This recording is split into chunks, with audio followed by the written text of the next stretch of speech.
வணக்கம். ஒரு இனிமையான காதல் கதை. ஜன்னல் காதல். சென்னை நகரின் மையப்பகுதியில் பழைய குடியிருப்பில் வசிக்கும் கார்த்திக் தனது ஜன்னல் அருகே நின்று காற்று வாங்கி கொண்டிருந்தான். மழை பொழிவதை கண்டு ரசிக்கும் போது எதிரே உள்ள வீட்டு ஜன்னல் திறந்தது. ஒரு அழகிய பெண் தலை சாய்த்து வெளியே பார்த்தாள். அவள் கண்கள் மின்னியது. சிரிப்பு புன்னகை கொண்டது. அவளை பார்த்தவுடன் கார்த்திக்கின் இதயம் ஒரு துடிப்பை உணர்ந்தது. அவள் பெயர் தேவிகா. தினமும் காலையில் தேவிகா ஜன்னல் அருகே வந்து புத்தகம் வாசிப்பாள். கார்த்திக் அதை கவனிக்க ஆரம்பித்தான். அவனும் அவளுடைய பேச ஆசைப்பட்டான். ஆனால் தயங்கினான். ஒரு நாள் தேவிகாவின் புத்தகம் கீழே விழ கார்த்திக் விரைந்து சென்று எடுத்து கொடுத்தான். அது முதல் முறையாக அவனுடன் பேசுவதை தூண்டியது. நன்றி என்றாள் தேவிகா ஒரு இனிய சிரிப்புடன். நீங்கள் எந்த புத்தகம் வாசிக்கிறீர்கள் என்று கேட்டான் கார்த்திக். ஜானகிராமன் அவர்களின் அமரஜீவிகள் என்றாள் தேவிகா. இதன் மூலம் அவர்களுக்கு இலக்கியம் மீது உள்ள விருப்பம் ஒரு ஒற்றுமையாக மாறியது. காலம் கழிகையில் ஜன்னல் வழியாக அவ்வப்போது பேசிக்கொள்வது நடப்பதாயிற்று. மழை காலங்களில் அவள் மொட்டை மாடியில் நின்று மழையை ரசிக்க கார்த்திக் கீழே இருந்து அவளை பார்த்து கொண்டிருப்பான். சில சமயங்களில் இருவரும் மெசேஜ் அனுப்பி கொள்வார்கள். ஆனால் நேரில் பேசுவதை விட அது குறைவாகவே இருந்தது. ஒரு நாள் தேவிகா கார்த்திக்கிடம் சொன்னாள், நீங்கள் ஏன் எப்போதும் ஜன்னல் வழியாகவே பேசுகிறீர்கள்? நேரில் சந்திக்கலாமே. அதை கேட்டதும் கார்த்திக் சிரித்து விட்டான். ஏதோ ஒரு அதிசய உணர்வு இருக்கு. இந்த ஜன்னல் நம்ம காதலோட ஒரு சாட்சியமா இருக்கு. ஒரு நாள் தேவிகா வீட்டை காலி செய்ய போவதாக ஒரு செய்தி வந்தது. அவளது குடும்பம் வேறு நகரத்திற்கு மாறிக்கொள்ள வேண்டும். அதை கேட்டதும் கார்த்திக்கின் இதயம் கனிந்தது.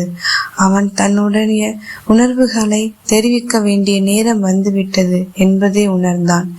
இந்த இரவு மழையில் நனைந்து தேவிகாவின் ஜன்னல் அருகே நின்று அவளிடம் சொன்னான், தேவிகா, நீ போயிட்டா இந்த ஜன்னலும் இதுல மலை கண்களோட நம்ம காதலையும் மிஞ்ச முடியாது.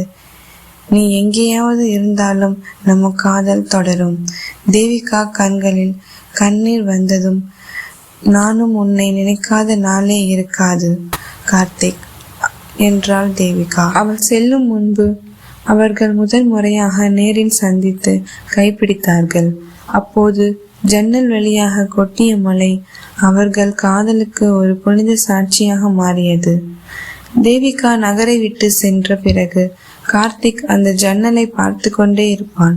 அவள் சென்று விட்டால் கூட அவளது நினைவுகள் மட்டும் அங்கேயே இருந்தது. நாட்கள் மாதங்களில் மாறின. ஆனால் தேவிகாவிடம் இருந்து எந்த செய்தியும் கிடைக்கவில்லை. ஒரு நாள் கார்த்திக் அலுவலக பணிக்காக பெங்களூர் செல்ல நேர்ந்தது. அவன் பஸ்ஸில் பயணிக்கும் போது எதிரே ஒரு நூலகத்தின் வெளியே தேவை மிகுந்த கண்களுடன் யாரோ பார்த்து கொண்டிருந்தாள். அவளே தேவிகா. தேவிகா என்று வியப்புடன் அழைத்தான் கார்த்திக். தேவிகா திரும்பி பார்த்தாள். கண்கள் வியப்பிலும் மகிழ்ச்சியிலும் பொழிந்தன. கார்த்திக், நீங்க இங்க? அலுவலக வேலையாக வந்தேன். நீங்க எப்படி இருக்கீங்க? நல்லா இருக்கேன்.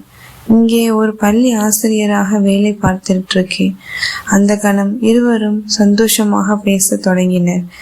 மழை நனைந்த தருணங்களை நினைத்து சிரித்தார்கள்.